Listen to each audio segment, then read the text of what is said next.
A paz do Senhor, meus irmãos, meus amigos. Quero partilhar convosco um texto da palavra de Deus, que está no capítulo 13 do Evangelho segundo escreveu Mateus, a partir do verso 24. Fala sobre a parábola do joio. E propôs-lhe outra parábola, dizendo: o reino dos céus é semelhante ao homem que semeia a boa semente no seu campo. Mas dormindo os homens, veio o seu inimigo e semeou o joio no meio do trigo e retirou-se.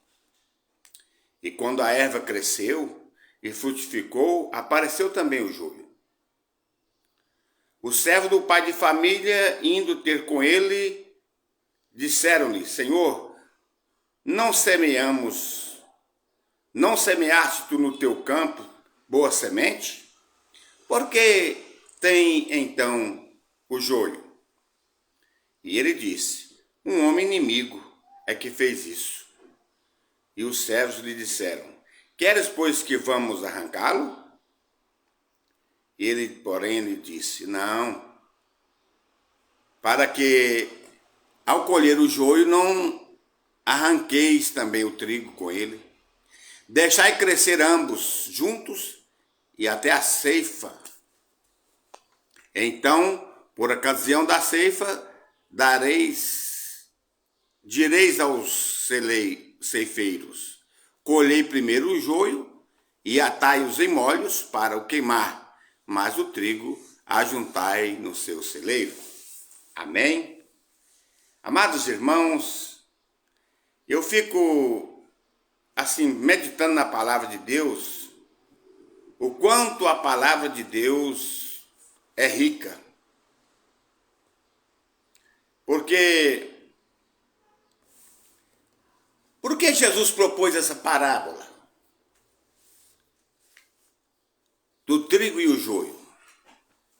Não poderia ele falar somente do trigo, coisa boa, que o trigo serve para tanta coisa, né, para alimentação. Mas é que ele propôs essa parábola e incluiu também o joio, juntamente com a semeadura do trigo. E a Bíblia diz que os seus servos, voltando àquele campo, quando já estava florindo o trigo, né, perto de dar os cachos, eles observaram que tinha joio também no meio do trigo. Eles disseram: Senhor, tu não semeaste uma boa semente? E por que tem joio lá no meio do trigo? E se esse é um homem mau, alguém que, de um coração mau, jogou essa semente ruim no meio do trigo. E eles disseram: Senhor, o Senhor quer que nós vamos arrancar esse joio e deixar só o trigo? Ele disse: não, nesse momento não pode arrancar. Por quê, Senhor? É porque tem joio que está bem no pé do trigo. E se vocês arrancar o joio, o pé de trigo vai sair junto, então vai perecer o pé do trigo. Fala o seguinte: deixa, na época da colheita, vocês vão e colhem primeiro o joio. Marra eles em feixes, né? Separa para queimar no fogo. E o trigo vocês colhem e traz para o celeiro. Aleluia. Meus irmãos, eu fico observando se a sabedoria de Jesus, quando ele expôs as suas parábolas. E aí ele disse aquela parábola no meio da multidão, mas aí quando ele chegou em casa, a Bíblia diz que no capítulo 30, versículo 36, então, tendo despedido a multidão, foi Jesus para casa. E chegando ao pé dele os seus discípulos, dizendo: explica-nos a parábola do joio no campo. O discípulo ficou com aquilo na mente: mas por que será que Jesus falou essa parábola e expôs sobre esse joio? Nós vamos pedir para ele, quando nós estiver longe, só nós, para ele explicar para a gente, né? Nós precisamos entender o que é isso que ele quis dizer.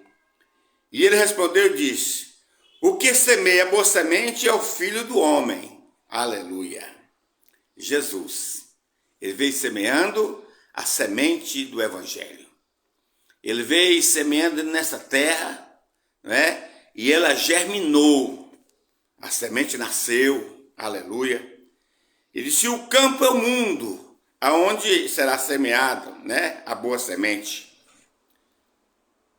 E a boa semente são os filhos do reino, e os joios são os filhos do maligno.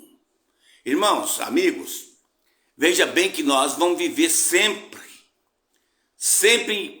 conviver com esse tipo de pessoas, com os filhos do maligno. As pessoas que sempre faz oposição à verdade, pessoas sempre que fazem oposição ao que é bom na igreja. Quando você está sendo abençoado, a igreja está indo abençoada, sempre tem alguma coisa ali para ver se contraria, para ver se desvirtua, para ver se desanima quem está evangelizando. Ele quer desanimar o que está evangelizando. Aquele que está em atividade da igreja, alguém quer desanimar. Sempre tem a semente do maligno, né? O inimigo que semeia é o diabo. E a ceifa é o fim do mundo. E os ceifeiros são os anjos. Olha, aonde nós estivermos, gente, pregando a palavra, ensinando a palavra, Satanás também está por ali. Ele está ali jogando a semente do mal, jogando o joio para trazer tristeza, para trazer dissabor, para trazer desânimo. Se uma família está vivendo bem, ele quer colocar uma semente do mal ali. Ele quer colocar a semente da separação, a semente da divisão, a semente das drogas nos filhos, não é? Para fazer os pais desanimar nessa caminhada. Eu fico observando pais crentes na igreja, que caminham sempre para a igreja, mas tem uma luta constante, tem uma luta difícil dentro da sua casa. O seu filho não quer ir à igreja, o seu filho está no mundo das drogas, a sua filha está na prostituição, e o pai está ali na igreja lutando, pedindo, mas o Satanás está jogando uma semente, porque se ele entristecer esse pai de família, essa casa poderá vir à ruína, e aí o seu objetivo será alcançado. Mas nós temos também ao nosso lado, aleluia, alguém que luta por nós. E Jesus, quando ele foi assunto ao céu, antes ele disse: olha, eu vou para o Pai, mas eu não vou deixar vocês órfãos. Eu enviarei o Consolador para que fique convosco para sempre, até a consumação dos séculos. E esse Consolador é o Espírito Santo. Esse Espírito Santo que está nos sustentando pela sua força, preparando a igreja do Senhor. Aleluia. E a Bíblia diz que o maligno, ele não terá domínio sobre a herança do Senhor Jesus. Aleluia. Assim como o joio é colhido e queimado no fogo, assim será também na consumação do mundo. Jesus explicando essa parábola aos seus discípulos, porque haverá um acerto de contas no final de tudo. Nós haveremos de prestar contas. Aleluia. Aqueles que estiver fora da vontade de Deus, aquele que estiver fora dos caminhos do Senhor, eles enfrentarão o juízo final. E no juízo final, os molhos serão atados e jogados no fogo, assim diz a palavra do Senhor. Meus irmãos, meus amigos, eu vos aconselho nesse dia a enveredar-vos no caminho direito, na vereda estreita. A Bíblia diz que espaçoso é o caminho que conduz à perdição. Muitos são os que entram por ele, mas apertada é a porta. Apertada é o caminho, estreita a porta que leva à vida eterna, e são poucos que entram por ela. Vamos porfiar por entrar pela porta estreita, para nós sermos separados do joio naquele dia e entrar para o celeiro, para o reino dos céus. E agora diz assim: mandará o Filho do Homem os seus anjos, e eles colherão o seu reino, do seu reino, tudo o que causa escândalo e os que cometem iniquidade. Mandará o Filho do Homem os seus anjos, e eles colherão do seu reino tudo o que causa escândalo e os que cometem iniquidade. E lançá-los-ão na fornalha de fogo, e ali haverá pranto e ranger de dentes. Olha, A igreja faz parte do reino de Deus. Essa separação ocorrerá no arrebatamento da igreja. Aleluia. A Bíblia diz que ele separará os bodes das ovelhas. Gente, é lamentável dizer o que eu vou dizer aqui agora, mas no meio da igreja, existe quantas pessoas estão ali, são os intrusos no meio da igreja. As pessoas que nunca compreendeu o segredo da salvação. Nunca entendeu o projeto da salvação. Eles vivem ali, mas não são salvos. A Bíblia diz que muitos são chamados, poucos são os escolhidos.